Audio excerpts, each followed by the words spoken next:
L'année dernière, j'ai couru un marathon et j'ai réalisé un documentaire qui retrace toute cette belle aventure. Ça s'appelle Persévère, les 42 km qui ont changé ma vie et c'est sorti il y a quelques temps sur ma chaîne YouTube. Et bonjour à tous et à tous, c'est Tiger, j'espère que vous allez bien. Aujourd'hui, vous l'aurez compris, on se retrouve pour parler de ce documentaire. On va faire un petit débrief et on va parler aussi de quelques petites choses que je ne vous ai pas forcément racontées dans le documentaire. Alors pour commencer, il y a une chose que je me dois absolument de préciser tout de suite, parce que ça me semble trop important de le notifier. C'est que le documentaire a été réalisé 100% de manière bénévole. C'est-à-dire que toutes les personnes qui ont participé, il n'y a personne qui a été payé, c'est uniquement des proches, donc des amis, de la famille, même ma copine, qui m'ont filé un coup de main. Toutes les personnes qui ont participé à ce documentaire, de près ou de loin, l'ont fait juste par pure gentillesse. Donc je me devais au moins de dire un énorme merci à toutes ces personnes. Vous pouvez même vous les remercier en commentaire, ça leur fera plaisir. Et voilà quoi. Ensuite, avant de vous raconter les petites anecdotes supplémentaires, il y a quelque chose dont il faut qu'on parle. Parce que c'était un peu inattendu pour moi. Certes, le documentaire n'a pas eu non plus énormément de vues, mais comparé aux statistiques que je fais d'habitude, c'est déjà vraiment beaucoup. Et surtout, je suis passé dans l'Est républicain quoi. Pour ceux qui connaissent pas l'Est républicain, c'est un grand journal du Grand Est, tout simplement. Ils m'ont contacté le jour de la sortie du documentaire, ou le lendemain, je sais plus trop. Mais bref, c'est juste énorme. Donc voilà, fallait que j'en parle quand même, fallait que j'en parle. Merci aussi à toutes les personnes qui ont partagé, liké et même tout simplement regardé le documentaire. Parce que vous participez directement à sa réussite, tout simplement. Donc un énorme merci, c'est 2 ans de travail concrètement pour ce projet. Donc vous aussi, je vous dois des... Qu'est-ce que je raconte putain? Vous aussi, je vous dois des remerciements. Et d'ailleurs, petit message pour les utilisateurs de Letterboxd, le film est dispo sur Letterboxd, donc n'hésitez pas à aller le noter. Enfin, passons aux petites anecdotes supplémentaires. Il y a quelques petites choses que je ne vous ai pas racontées dans le documentaire, parce que c'était pas forcément facile à les intégrer, parce que ça valait pas forcément le coup d'en parler non plus, mais je me dis que les aborder, ça peut être quand même assez intéressant.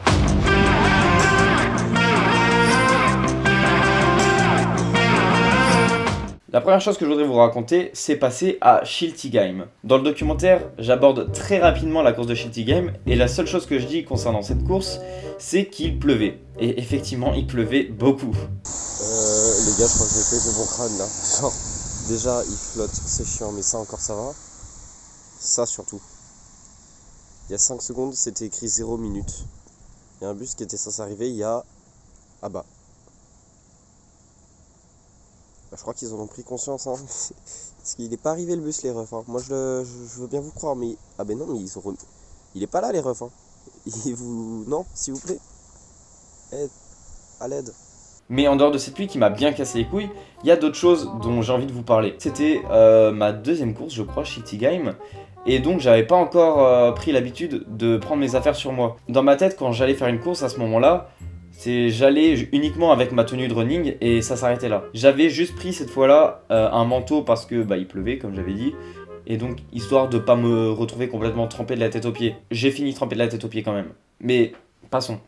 Tout ça pour dire que sur moi je n'avais même pas mon portefeuille. Et si je vous dis ça, c'est que ça a son importance. Je suis entré dans le bus pour aller jusqu'à Schiltigheim, puisque comme vous le voyez dans ce rush que j'ai mis dans le documentaire, je suis à l'arrêt de bus en fait. J'attends le bus qui met du temps à arriver. Et une fois que je suis dedans, j'attends tout simplement d'arriver à Schiltigheim. Et à un moment, je me fais contrôler. Je n'ai pas mon titre de transport, je ne l'ai pas. Et franchement, je m'en souviendrai toute ma vie, je pense. Le contrôleur a été ultra gentil. Il a vu dans quelle tenue j'étais. Il m'a dit « Monsieur, vous faites la course, c'est ça ?» Donc je lui ai dit que oui, et il m'a laissé tranquille. Il m'a dit « Faites juste un bon temps, je vous laisse pour cette fois. » Du coup, je n'ai pas eu d'amende, alors que j'aurais dû en avoir une. Merci énormément. Je pense que je suis tombé sur le seul contrôleur strasbourgeois gentil. C'est le seul que j'ai rencontré à Strasbourg qui était vraiment gentil. Les autres, c'est tous des salauds, je le dis. Désolé si vous êtes contrôleur strasbourgeois, mais par définition, vous ne pouvez pas être gentil, je crois. Et si vous croyez que c'est la seule chose que j'ai à vous raconter par rapport à cette course, détrompez-vous. Cette fois, on va parler plus particulièrement de la pluie. Faut savoir que je déteste la pluie. De manière générale, ça a tendance à me rendre aigri. Mais là, pour le coup, ça m'a pas rendu aigri, ça m'a juste rendu malade. C'est-à-dire que on commence la course, la pluie se calmait un peu. Du coup, je me suis dit, tant mieux, je vais laisser mon manteau puisque j'ai découvert l'existence des consignes, donc des endroits où tu peux laisser tes affaires et les récupérer à la fin de la course.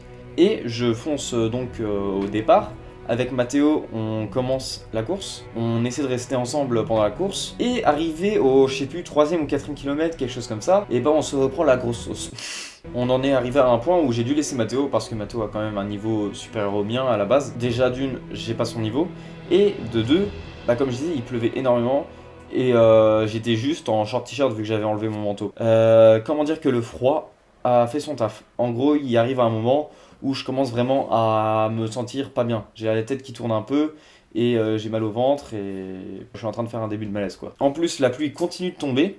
Et moi j'ai pas envie de m'arrêter parce que bah vas-y je déteste m'arrêter vraiment. Bah c'est pas pour rien que le titre du documentaire c'est Persévère. Quand je commence un truc j'ai besoin d'aller jusqu'au bout. Du coup je ne m'arrête pas alors que je suis au bord du malaise et je continue comme ça pendant 3 km. Et arrivé au 9e kilomètre, je vois la pancarte du 9e kilomètre, je me dis ok, il reste plus qu'un kilomètre, je vais tout donner, c'est bon, on touche au bout quoi. J'ai quand même réussi à finir cette course. Mon objectif à la base c'était de la finir en moins de 50 minutes, puisque c'était un 10 km, et finalement j'ai fait 51 minutes. Mais au vu de la situation, bah j'étais pas déçu. Je me dis j'ai failli faire un malaise pendant la course, je suis déjà content de l'avoir fini, en plus 51 minutes, c'est déjà pas trop mal. Mais voilà quoi, j'ai failli faire un malaise en pleine course.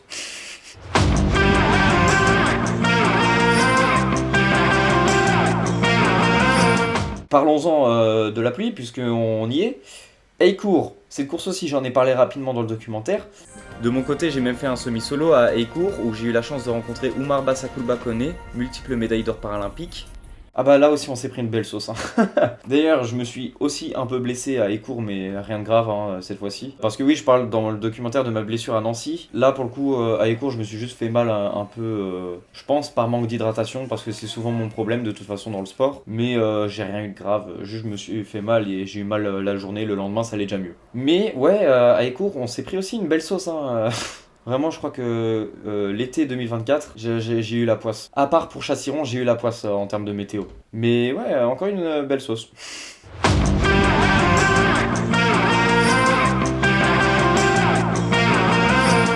Autre anecdote que je vais vous raconter, c'est par rapport à une course dont je n'ai absolument pas parlé dans le documentaire. Et pour le coup, c'est la seule course que je considère vraiment comme un échec dans le cadre de la préparation au marathon, c'est-à-dire dans l'année qui a précédé le marathon. Il s'agit des 10 km de Sarrebourg. Je les ai faits, je n'en ai pas parlé dans le documentaire parce que ça aurait fait répétitif je pense, puisque j'ai déjà le passage dont je parle par rapport à Nancy, où je me blesse et où je suis pas bien, et j'ai eu un premier petit passage à vide à Sarrebourg, mais je me disais si je parlais des deux ça allait faire répétitif, surtout que c'est vraiment ils se sont suivis, il y a eu quelques mois entre les deux c'est tout.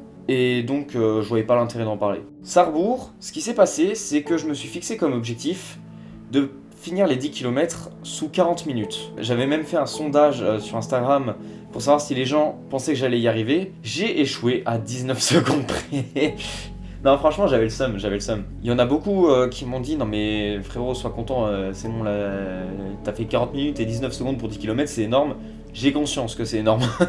Mais quand tu te fixes un objectif et que tu l'échoues si près du but, vraiment, je pense que j'aurais préféré faire 45 minutes et être à 5 minutes de mon objectif plutôt que d'être à 19 secondes. Non, franchement, j'étais dégoûté. C'est comme si tu cours une course et que tu te blesses, genre 100 mètres avant l'arrivée. Forcément, tu vas avoir le seum parce que tu te dis, j'étais à ça d'être au bout. Bah là c'est ce qui m'est arrivé. Ouais j'ai eu un petit passage à vide de quelques jours. C'est pour ça aussi que j'en ai pas parlé, c'est que c'était pas non plus... c'était pas un gros passage à vide comme celui qui a suivi la course de Nancy dont je vous ai parlé. Celui-là c'était vraiment très bref. Je me suis encore plus entraîné et d'ailleurs c'est par rapport à ça que je me suis entraîné, où je m'entraîne tous les jours pendant les vacances de Noël. Je cours 10 km par jour, sauf le jour de Noël et le jour du Nouvel An. Pour ma part, je me suis énormément entraîné, jusqu'à même me lancer un défi pour les vacances de Noël, à savoir courir 10 km tous les jours pendant ces 2 semaines, sauf le 25 et le 1er pour les fêtes. Et je m'y suis tenu, avec des parcours différents tous les jours, allant même jusque dans les Vosges pour courir dans les forêts, ou encore à la salle pour courir sur tapis. Et en fait, c'est suite aux courses de Sarrebourg où je me suis dit, il faut que je me trouve un entraînement vraiment intensif pour y arriver. Et fun fact, au jour d'aujourd'hui, je n'ai toujours pas battu ce score. Et du coup, autre objectif que j'ai foiré, vous le savez si vous avez vu le documentaire, les 1h30 au semi de Nancy. Donc là en soi, je pouvais pas vraiment être dégoûté parce que je cours en étant blessé. Seul truc que j'aurais aimé, c'est réussir un autre semi à passer sous les 1h30. Je n'ai pas réussi encore. Et autre truc que je peux considérer même comme un double échec, c'est que j'ai refait le semi de Nancy cette année, en 2026, et j'ai réussi l'exploit de faire encore moins bien, alors que je n'étais pas blessé. Juste par manque d'entraînement, parce que j'avoue que j'ai un peu lâché les entraînements pas direct après le marathon, mais après l'été, parce que je faisais moins de courses.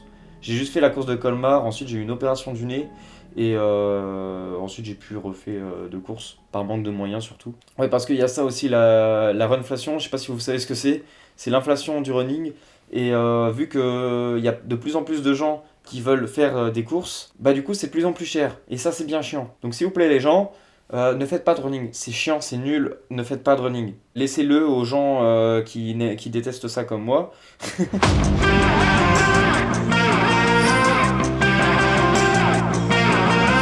Maintenant, les anecdotes que j'ai, ce sera surtout des toutes petites anecdotes, par exemple des plans que j'ai utilisés mais qui n'étaient pas du tout liés à ce qu'ils représentaient à la base. Par exemple, ce plan-là que j'ai utilisé pour indiquer que je me suis blessé pendant le mercredi run, en vérité c'est un plan que j'ai fait à la fin des 10 km de Sarrebourg, donc pas trop de lien, mais le plan collait bien à ce que je racontais, donc je m'en suis servi de cette manière. Un autre plan dont je peux vous parler vite fait, c'est ce plan du Fort Boyard. En fait, si je le laisse tourner, bah on me voit moi, mais beaucoup plus jeune.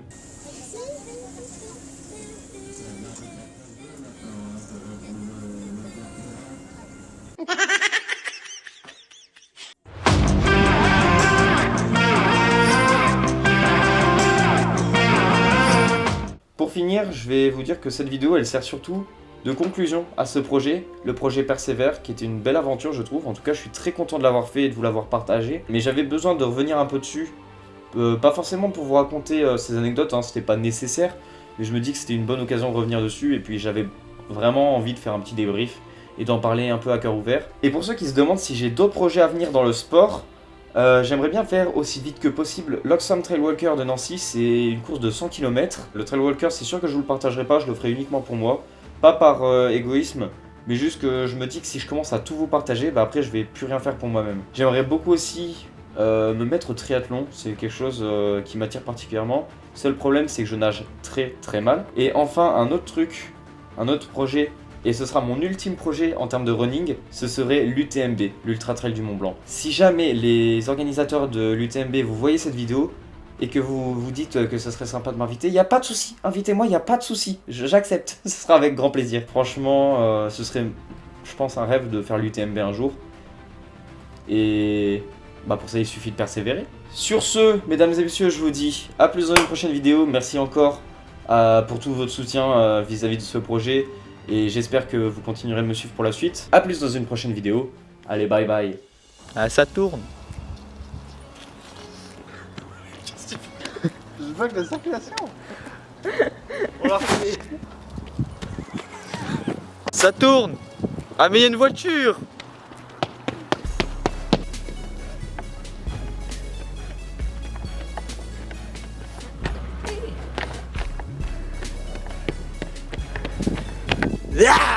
Et bienvenue dans une brique.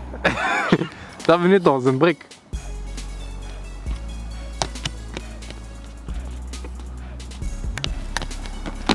Ouais, j'ai pas désolé de la séance.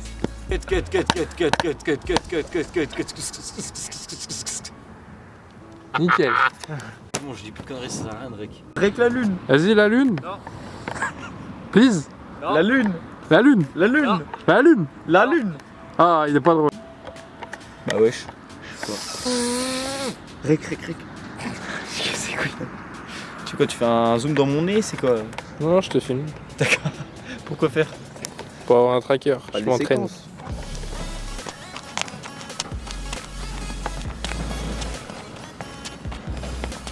Je rigole, il tombe. Il est à côté du vide.